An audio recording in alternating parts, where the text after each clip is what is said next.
Hello and welcome back.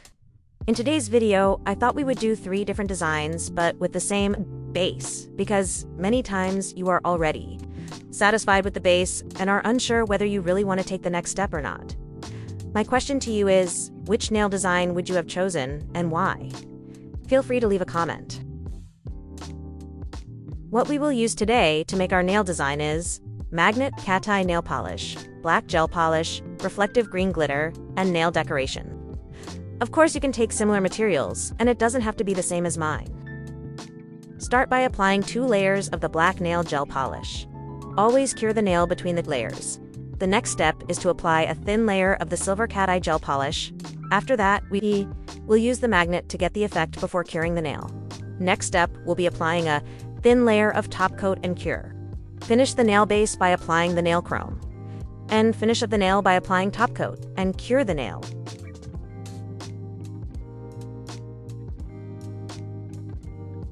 The base is the same, but I have chosen to apply some nail decoration to make the nail design sparkle more. Do you also like glitter on your nails? I have already applied nail glue where the rhinestone should be, and then I applied top coat around the entire nail, but do not harden before I have applied the nail glitter first. Now we've come to the last nail design. Personally, this is my favorite. I think it turned out very unique compared to the other 2 nail designs.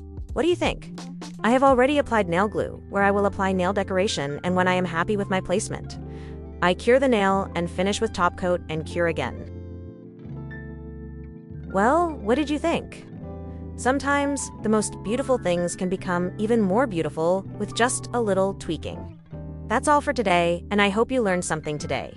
Until next time, take care, and thanks for watching.